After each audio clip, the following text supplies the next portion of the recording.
Yo, what's going on, guys? Welcome back for another Genshin Impact video. Today we're going to be talking about the main girl, the best waifu, best pirate of the seven seas. It's Beidou. She is amazing in literally every sense of the word. We're going to go over everything about her today. We're going to go over normal attacks, her counter, her Q, all that stuff, how she works, interacts with her environment, stuff like that. So without further ado, let's just get right into it. Let's go. Alright guys, so this is Beidou. She is an Electro Greatsword user, and she's fun as hell. Basically, she has her just normal basic attacks with her Greatsword, right? She does a 5 strikes of death, where she slams on the last, which is a knockback. So if you need to push enemies away for any reason, if you have an archer secondary, perfect, right? Her E, you just push it, does a quick little slice of electro damage, and then there's the hold E option. Now she'll take her little defensive stance here, and then she'll release after she takes damage. If you don't take anything, obviously nothing. It's the same as a regular E if you don't take any damage, which sucks, but there you go. But that's how that E works. Her Q, she slams the ground with her sword. We'll go over that in a second. She slams the ground with her sword. AoE electric will happen every time you do a hit. It does electro damage. It's great. Let's go over a little bit about that. So we'll just go over, so her normal attack, pretty good. Mine's pretty maxed out, so she does a lot of damage. But if yours isn't this guy, that's totally cool. She's still really good if you're just going 6s on everything, 4s on everything, whatever you're doing, she's still pretty good. She's a really good DPS, really good support. But yeah, so her Tide Caller, this is her E. So this can get really confusing, right? I know for a lot of people, you got a lot of questions about how this works. It's really, really simple, okay? When you press it, it does electro damage. Just a simple, straight up hit. It does that for 182% of your attack, or whatever her damage is, right? Perfect. When you hold it, there is 3 different things that'll happen, okay? If you hold it and you take the damage, right? If you don't get hit, regular hit, right? Nothing crazy. 182%, right, for me. If you get hit once, it increases that to 240% damage bonus taken on hit, right? Additional 240% damage will be taken once, right? If you get hit twice, then it'll be counted as a perfect counter, quote unquote, right? Perfect counter, or a max damage counter, which I'm going to refer to it as a max damage counter, right? Because it doesn't have to be perfect. It just has to be hit twice. That's it. No matter how hard the hit is, no matter what, how quickly the hit is, how long the hits take, nothing. 2 hits, period. You're doing max damage. Awesome, right? So that's what you want. That's the goal, right? Now this can be confusing because it's really worded really weird. This first paragraph here where it says it's scaled off of her max HP, all that means is her shield, when you're holding up her E, has its own HP, right? Which is this right here. So 21 for me, 21.6% max HP plus 2,392. It's pretty crazy. But you can sit there and absorb damage, right? Doesn't matter how many hits you get. Like if you're going to do your counter, right? You can get hit 16 times, right? And you're still going to do the max damage, right? Whatever it is, 2 times or 1,000,000 times, it's just going to do the max. But how long you can hold that before you have to release it is going to depend on how big that health bar is. So you have a lot of HP, you can just sit there and tank, and just tank and tank and tank and tank. If you don't have a lot of HP, you'll still do the same amount of damage, but you just won't be able to take anything, right? Which is great, because even if you do a perfect counter, you're not immune to damage, period. You still have an HP cap, right? So if a Ruin Hunter does his little AoE crap and he's going to one-shot you, he'll still potentially one-shot you. You'll absorb some damage from the shield, but if it's higher than your HP would have been, it'll still do damage to you, even if it's perfect, right? I can't really demonstrate that. We're going to demonstrate everything else. And of course, her shield does have 250% electro damage absorption, like every other shield in the game. Cool. That's the complicated part. Her E, or her Q, is super, super, super easy. Slams the ground, AoE electric for a second, and then every time you do a hit, it does electric damage to the target on whatever character. This transfers to different characters. And then she also decreases damage taken while she's in her Q, which is 26% for what I currently have right now. I'm sure this can scale up. with stuff, but right now mine's 6, which is pretty high, and 26%. So cool, great. It doesn't do a whole lot of damage. It's more of a support thing. It's kind of just there. I think mine ticks for about 3 to 4k, you know, every time you hit. Not amazing, but it definitely gets the job done, and you can transfer to different characters, which is the whole point, right? So the important shit, when she counters, and this is called when she gets a precise moment perfect counter, right? This is worded wrong because it doesn't have to be a perfect counter. All it has to be is a max damage counter. That's it, right? Max damage counter, you'll gain the maximum damage bonus you can get. Cool? Cool.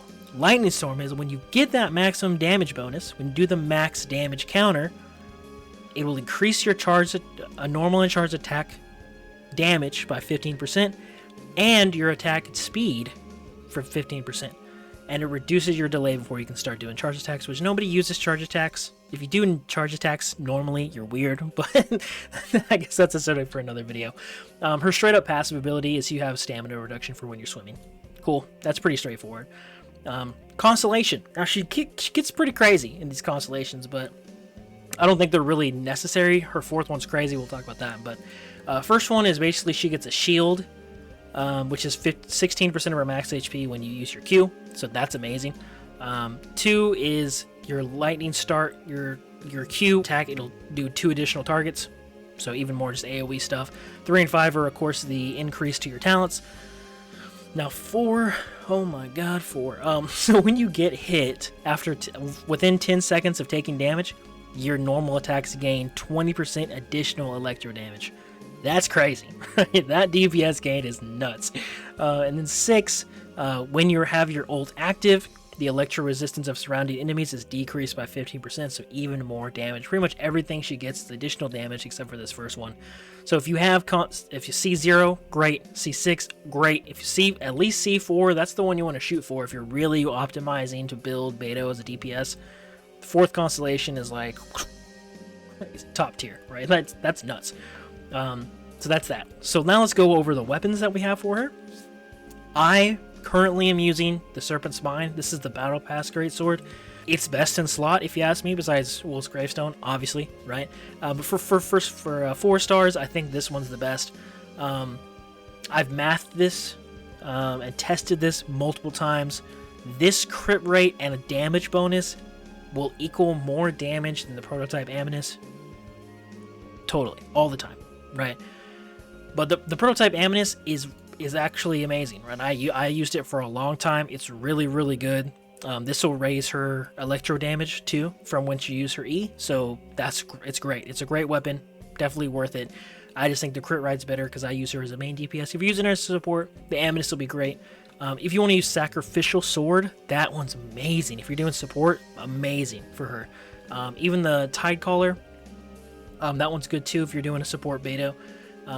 Basically any greatsword you put on this bitch is going to be amazing because she's an amazing character. But yeah, whatever you want to use, I think Serpentstein's the best for a DPS version, but whatever, it's up to you, man. As for artifacts, now I don't have perfect artifacts at all, and I don't even have all 5 stars, and I don't even have the substats are crazy. But what I do recommend is I currently have a 4-piece Gladiator. What the best in slot would be a 2-piece Gladiator, 2-piece Thundering Fury. Now, Thundering Fury, what it does, it gives you electro damage bonus on its 2-piece. The 4-piece is good. I just think if you're doing a support Beidou, the 4-piece would be worth instead of doing the 2-piece for Gladiators. But I think overall, I think the best set is going to be the Gladiator and Thundering Fury 2 and 2. The Noblesse is good. It's kind of weird with her. Like her ult isn't really where her damage lies. It's more in the counter and the regular attacks. But if you want to go that's totally cool. I'm not gonna kill you for that. Like no one's gonna hurt you. But you can definitely do that if you want. As for substat, main stat priority, obviously you have HP and attack. What I do is I do attack, electro damage bonus for her E and her Q, and then another attack. What I think would be optimal here is if you had attack, electro damage bonus, and then crit damage. And it really just depends on if you have the crit rate high enough or not.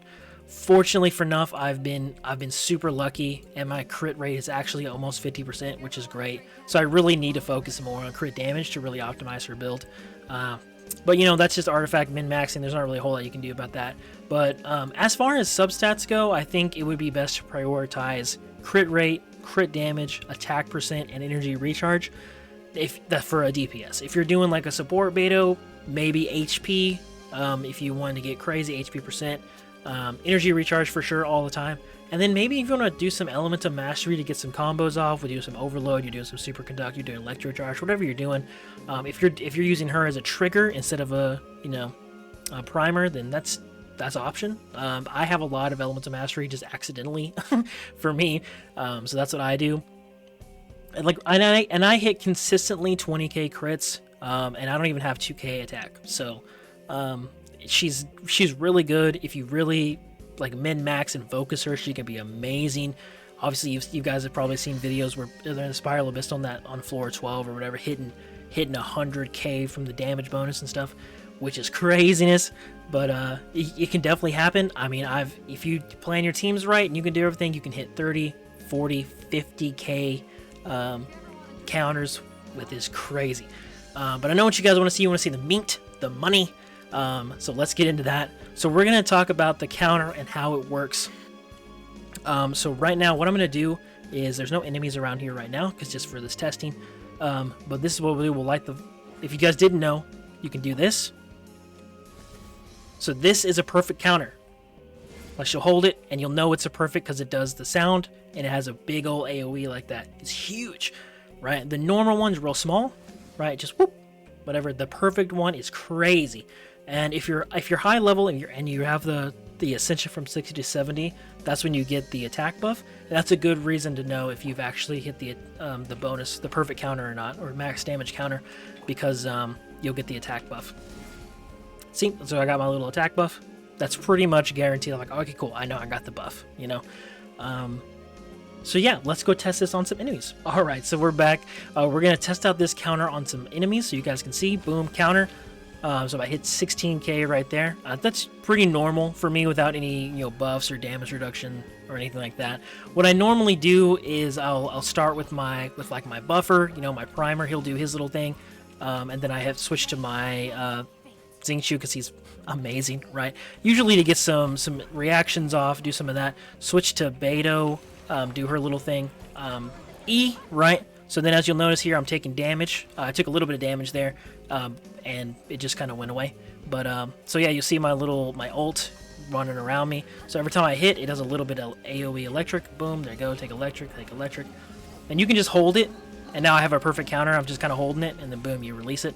So yeah, it's pretty straightforward. I mean, the counter can be performed perfectly if you want, or you can do it from the grass, or you can do it with multiple hits, like boom, boom. You take the hit, you do it, he's dead, right? But you can also, if you want to do it early and you only want to do like a one attack, right? So say I hold it, and do one attack, boom. See, it didn't go all the way, and it still does pretty hefty damage. It just doesn't do. See, as it gets that 240% for me, 240% increase, but it's not the max. It's not like perfection. It's not 500. It's like So yeah, what I normally do is I just kind of chill and wait. I normally do a bunch of normal attacks. I'm like, I'm gonna try and just do some attacks here, just get a little bit of damage coming in depending on what's going on.